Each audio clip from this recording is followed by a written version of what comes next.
Okay, so we'll start solving a few questions related to capillary action. So these are really interesting questions and conceptual questions.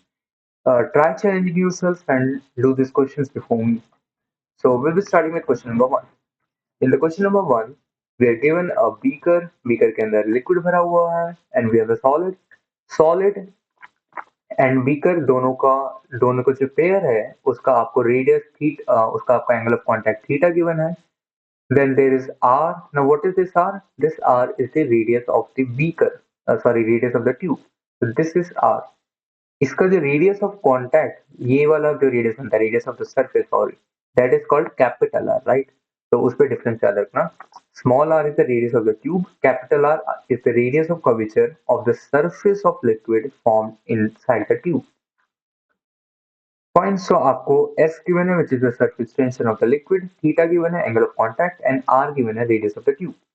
आपको find करनी है H, and what is also given to you that this beaker is accelerating upwards with an acceleration of a. So see, acceleration अगर a given है, so it is very much like आप अपने एक observer को इस beaker पे ही बैठा लो. तो अगर ऑब्जर्वर हमारा बीकर पे ही बैठ जाएगा तो it's a non inertial frame. उसके लिए जी इफेक्टिव नेट जो नीचे था उस एक जीरो फोर्स लगेगा m इंटू ए. तो जी इफेक्टिव हमारा g प्लस ए हो जाएगी.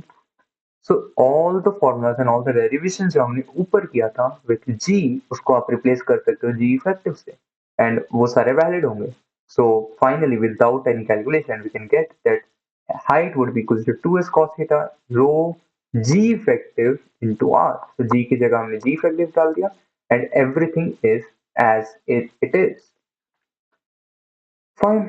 सो we'll move to next question. Question number 2. What will happen अगर वो a acceleration minus g हो जाए तो basically gravity g नीचे आपके पास पहले से ही है, and what we are saying acceleration minus g हो जाए. minus g means this acceleration जो कि ऊपर a था, अब वो acceleration नीचे g हो गया है, which is very much equivalent of saying कि हमारा जो beaker है वो free fall के state में है, because beaker is falling freely with an acceleration of g. So gravity नीचे जी है और उसका एक्सेलरेशन भी नीचे जी है, so we are having a free fall. तो अगर हमारा बीकर फ्री फॉल करेगा तो उस हाइट h का क्या होगा? Okay, in order to solve this question you need to understand, जब हमारा एक्सेलरेशन जीरो हुआ करता था तो हमने देखा था कि लिक्विड राइज क्यों करती है. इस पॉइंट पे प्रेशर क्या था? इस पॉइंट पे प्रेशर था पीएटीएम. सिमिलरली इस पॉइंट पे प्रेशर भी पीएटीएम था. इस पॉइंट पे भी प्रेशर पीएटीएम था. इस पॉइंट पे भी प्रेशर पीएटीएम था. बट चूंकि लिक्विड के पास सरफेस है, लिक्विड के पास एक थीटा है which is kind of like this solid and this liquid pair, इनका एक थीटा गिवन है and that theta is fixed, you can not change that theta. तो इसके पास एक radius of curvature, right, capital R, and you can not change that capital R. उस radius of curvature की वजह से there was a pressure difference of 2s/r. Means या तो उसका लॉस होगा या फिर अगर आपका थीटा लेस देन 90 है तो इट्स अ लॉस. तो you need to compensate for that loss. तो उस लॉस को कंपेंसेट करने के लिए लिक्विड को प्रेशर बढ़ाना है. प्रेशर बढ़ाने के लिए क्या होगा? हाइट ऊपर बढ़ेगी. तो हाइट बढ़ेगी तो उस जो 2s/r का हमारे को लॉस हुआ था, हम उसको रो जी एच के साथ कंपेंसेट करेंगे. तो 2s/r का लॉस हुआ था, रो जी एच के साथ हम उसे कंपेंसेट करना चाहते हैं. So liquid rises in order to equate the pressures and compensate the difference. Liquid की जो सरफेस, ये जो सरफेस है which is having a radius of curvature of R, जो कि थीटा से डिपेंडेंट है, उसके वजह से हमारे को लॉस हुआ था and we can not change that R. You could have simply said कि इतना दिक्कत क्यों करना है, डायरेक्टली ये जो सरफेस अंदर बनी हुई है इस सरफेस को फ्लैट कर दो. अगर इस सरफेस को हम डायरेक्टली फ्लैट कर देंगे तो यहाँ भी पीएटीएम है, यहाँ भी पीएटीएम है, बाहर भी पीएटीएम है, अंदर भी पीएटीएम है, और फ्लैट सरफेस के along there is no pressure difference. तो लिक्विड ना तो ऊपर जाएगी ना तो नीचे जाएगी, कोई दिक्कत ही नहीं है. But we can not do that because what is our golden rule? हमारा कॉर्नर रूल कहता है कि radius of curvature can only change at the corners. तो सिर्फ कॉर्नर्स पे जाके ही radius of curvature, angle of contact change हो सकते हैं. तो आप यहाँ पर अपने मर्जी से फ्लैट सरफेस नहीं कर सकते because you are not at the corner. Therefore, liquid must rise upward in order to compensate that 2s by r with a rho g or h. तो ये हमारा नॉर्मल केस था जब हम ग्राउंड पे थे, एक्सेलरेशन 0 था. अब दिक्कत क्या है, we are in free fall, and free fall is very much like we are in space. हम स्पेस में, बिकॉज अगर हम इसके अंदर जाके देखें, तो अगर हम उस कंटेनर के ऊपर ही बैठ जाएं, तो हमारे स्यूडो फोर्स लगेगा ऊपर, which is m into g, और ग्रेविटी लग रही है नीचे, which is m into g. दोनों फोर्सेस कैंसिल हो जाएंगे. So it is as if there is no net external force. तो अगर कोई बंदा उस बीकर के अंदर बैठ के देखे, तो उसको नो नेट एक्सटर्नल फोर्स, तो इट इज, उसको ऐसा लगेगा कि वो एक स्पेस में बैठा हुआ है. Therefore, what do we know? What is the peculiarity of the space? Pressure at every point is simply PATM, right? So pressure at this point, see, pressure at this point क्या है? PATM. Pressure at this point क्या होगा? PATM, because surface flat है. Pressure at any other point, यहाँ पर, यहाँ पर, यहाँ पर, यहाँ पर, हर जगह pressure क्या है? PATM ही है. This is the peculiarity of space. हर जगह का प्रेशर PATM हो जाता है, बिकॉज कोई एक्सटर्नल फोर्स ही नहीं है. Net external force is 0. तो pressure at every point is simply PATM. Height की वजह से there is no pressure gradient, तो रो जी वाला प्रेशर ग्रेडियंट कैंसिल हो गया. So there is no delta P because of height. Height की वजह से आने वाले सारे डेल्टा पी नहीं है. अब there is no delta P because of height. हर जगह प्रेशर सेम है. So now look at your liquid surface. यहाँ का liquid is like this, correct?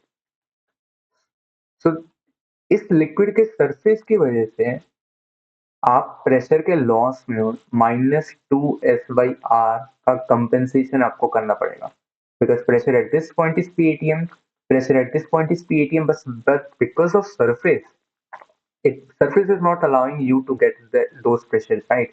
because surface के across delta p क्या होता है? 2s/r. तो इस 2s/r को आपको compensate करना पड़ेगा. And what is the only method for you to compensate that?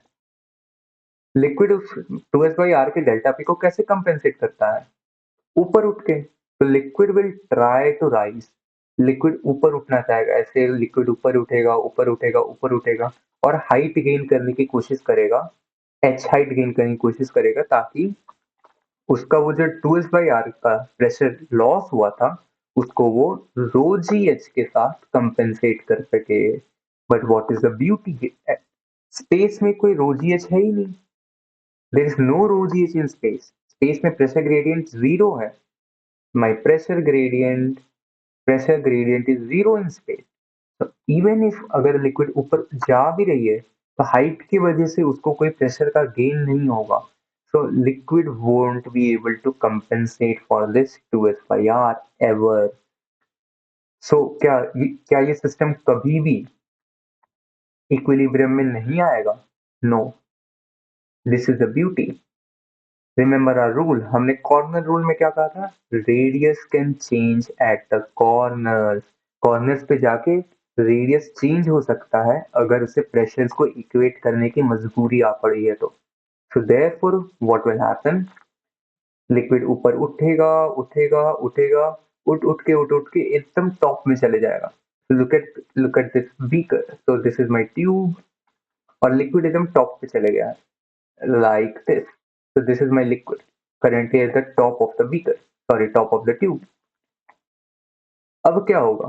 Liquid will try to compensate for this -2s/r.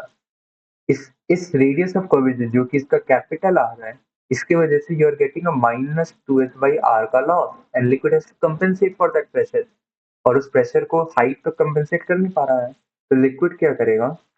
उसके रेडियस ऑफ कर्वेचर को लिक्विड बढ़ाने की कोशिश करेगा, बिकॉज रेडियस ऑफ कर्वेचर बढ़ाओगे तो ये लॉस कम होगा. तो लिक्विड अपने लॉस को कम करना चाहता है. So liquid will increase its radius of curvature like this. So the radius of curvature now has become r dash. So this is r dash, which is greater than r. But still there is a loss of 2s/r dash. Height तो compensate कर नहीं पा रहा है, तो अभी भी मेरे पास लॉस है.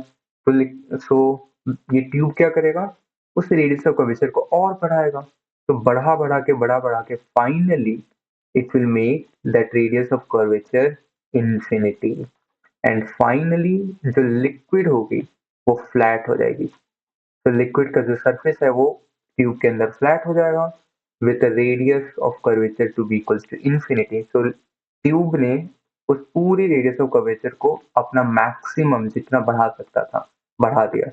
तो व्हाट यू सी इज, यहाँ पर तो ये ऐसे कर्व्ड है जो कि नॉर्मल होना चाहिए, but the radius of curvature ऊपर जाके लिक्विड एकदम फ्लैट हो जाएगी। This surface is flat now. Fine, so this was a really tricky question. तो इसका फाइनल आंसर क्या है? तो फाइनल आंसर इज, अगर you are in free fall, it is very much equivalent कि आप स्पेस में हो, तो लिक्विड ऊपर हाइट तो बढ़ाना चाहेगा, बट हाइट बढ़ाने से उसको कोई प्रेशर का इंक्रीमेंट नहीं मिल रहा, राइट? और उसके रेडियस ऑफ कर्वेचर की वजह से उसको लॉस है 2h/r का। तो लॉस कंपेंसेट करने के लिए ये पूरा ऊपर तक चले जाएगा और रेडियस ऑफ कर्वेचर पूरी फ्लैट हो जाएगी, तो r will become infinity. This is the final answer. So height, what is final answer? Height is nothing but height of the tube above the liquid, correct? Let's move to a again interesting question. इस question में भी same वही वाला logic काम आएगा। तो corner rule, just remember this corner rule, this is a very important rule. क्या कहता है? अगर आपको रेडियस ऑफ कर्वेचर किसी लिक्विड की, लिक्विड और सॉलिड के बीच का जो थीटा, जो आर है, वो फिक्स होता है, तो you can not change it at random point. यहाँ पर जो है वो वही रहेगा, यहाँ पर वही रहेगा।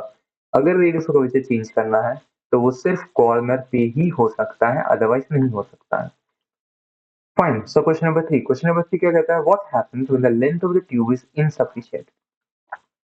It is very much kind of like जो हमने पहले करके आया, वहां पर भी length of the tube was insufficient kind of like, because liquid ऊपर बढ़े जा रही थी, बढ़े जा रही थी, बट चूंकि हम स्पेस में थे, ऊपर बढ़ने से भी लिक्विड को कंपनसेशन नहीं मिल पा रहा था, right?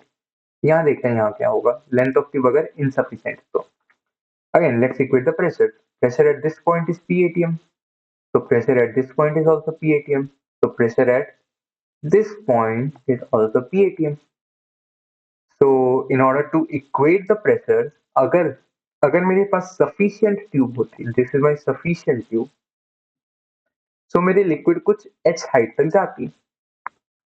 So this height right now is h, which is sufficient to compensate for the pressure. The pressure here is P atm.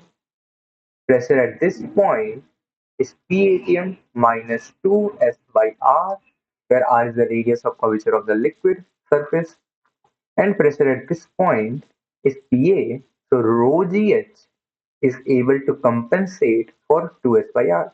So there is a plus rho gh and a minus 2s by r, और वो compensation हो गया. But what if आपकी height, this height is less than the required, तो मेरी height h dash सिर्फ इतनी ही बच गई है, अब क्या होगा? So शुरू से शुरू करते हैं. Fine, this is my beaker, इस बीकर के अंदर लिक्विड भरा हुआ है, एंड मैंने एक ट्यूब लाई, इसके अंदर ट्यूब डाली मैंने एक, and this tube is insufficient in height, तो यहाँ पर ऐसे पानी भरा हुआ है, and this tube is insufficient, correct? अब इनसफिशियंट ट्यूब में क्या होगा? तो इनिशियली यहाँ पर मेरे लिक्विड यहाँ पर है, वो धीरे धीरे राइज करता है, राइट? तो इनिशियली मेरा लिक्विड का सरफेस एकदम एग्जैक्ट उसी लेवल पे होगा। अब इस पॉइंट पर प्रेशर क्या है? P atm. इस पॉइंट पर प्रेशर क्या है? P atm minus 2s by r, तो there is a minus 2s by r, और इस पॉइंट पर प्रेशर P atm है, तो उसको इक्वेट करने के लिए क्या होगा? लिक्विड ऊपर राइज करना चालू करेगा, ये तो कैपिलरी रिएक्शन है, तो लिक्विड ऊपर ऊपर बढ़ेगा, ऊपर बढ़ेगा। Liquid will try to compensate for this 2s by r, but चूंकि ये हाइट ही उतनी नहीं है कि ये पूरे को कंपनसेट कर सके, तो रो जी एच जो आपको चाहिए था वो आपको मिल ही नहीं पाएगा कभी। तो लिक्विड ऊपर बढ़ेगा और अपने मैक्सिमम तक बढ़ जाएगा, बिकॉज उसको तो और ऊपर जाना था, राइट? तो लिक्विड पूरे यहाँ तक आ जाएगा। तो द नेक्स्ट पॉइंट, अगर मैं सिर्फ ट्यूब को बनाऊं, तो this is my tube with a height of H dash. तो मेरी लिक्विड यहाँ तक पहुंच गई है, like this, with the same radius of curvature. So the radius right now is capital R. But अभी मेरे को total 2s by capital R का कंपेंसेशन चाहिए. मुझे मिला कितना का है? रो जी एच डैश का, such that H dash is strictly less than h. तो मुझे अभी कंप्लीट कंपेंसेशन नहीं मिला है, तो मैं अभी भी लॉस में हूँ. तो मुझे अभी भी प्रेशर को और बढ़ाना है, बट मैं और ऊपर नहीं जा सकता बिकॉज हाइट तो बची नहीं है. तो प्रेशर को कैसे बढ़ाएंगे? एग्जैक्टली प्रेशर बढ़ाने का अब सिर्फ एक ही तरीका बचा है, which is to increase the radius of curvature of the surface. इस आर को ही बढ़ा दो ताकि लॉस ही कम हो जाए, बिकॉज अब एक ही तरीका है. एंड हमारा कॉर्नर रूल क्या कहता है कि आप आर को तभी बढ़ा सकते हो जब आप कॉर्नर पे पहुंच चुके हो. And yes we are at the corner, तो हम अपना कॉर्नर रूल अप्लाई करेंगे और इस रेडियस ऑफ कर्वेचर को चेंज कर देंगे. सो लिक्विड क्या करेगा? Finally this is my final diagram. So liquid will change the corner. At the corner, liquid will change to somewhat like this. So the radius of curvature of the surface right now is r dash, which is strictly greater than r, in such a way that r, तो since compensation करना था तो दोनों का ratio same होना चाहिए. तो r dash divided by r is equals to h by h dash. So basically h into r is constant.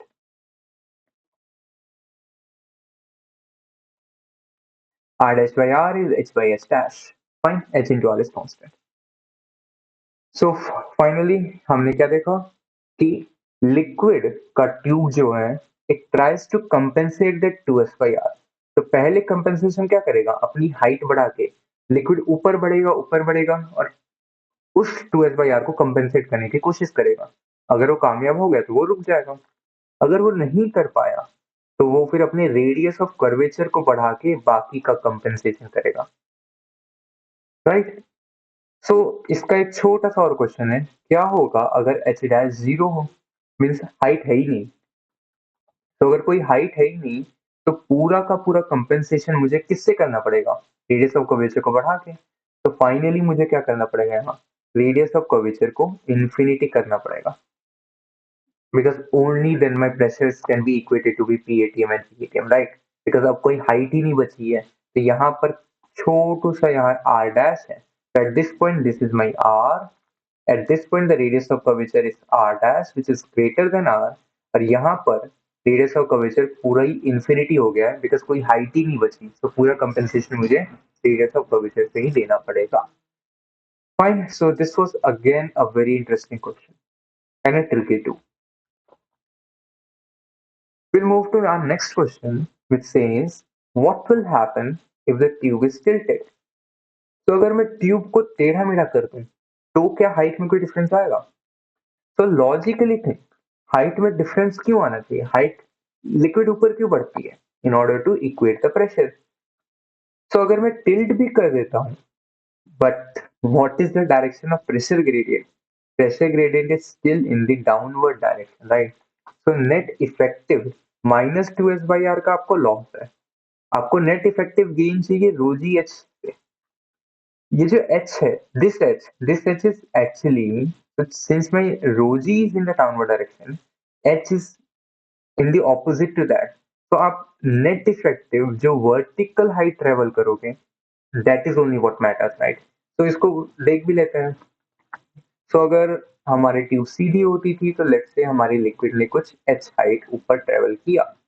अगर लिक्विड को टिल्ट कर दिया तो लेट्स से उसने कुछ एच डैश हाइट ट्रेवल किया होगा. Who knows, right? So let me call this as h dash.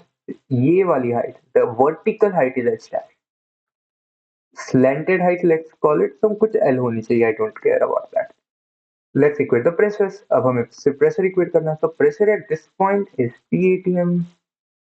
Pressure at a point just below it, this point. So the pressure at this point is PATM minus 2s by r. What is pressure at this point then? Since vertical height h dash है and the pressure gradient मेरी vertical direction में है, So only vertical height is what matters. PL height does not matter at all. So the pressure at this point is PATM minus 2S by R plus rho GH, and चूंकि इस point का pressure PATM है, सो इस point का भी pressure PATM है, so that has to be equated to PATM. So इससे हमारी एग्जैक्ट वही हाइट आ जाएगी जो हमने पहले निकाली थी. So there is no change in height. There is no change in height. So what is the logical conclusion? हमारे पास अगर ट्यूब है और ट्यूब की कोई भी रैंडम शेप हो, कहीं से भी टिल्ट कर दो, कुछ भी कर दो, the height to which the liquid rises is same irrespective of the tube's shape. So tilt करने से कर्वेचर में कोई अंतर नहीं आएगा एंड हाइट में भी कोई अंतर नहीं आएगा. This is the final conclusion.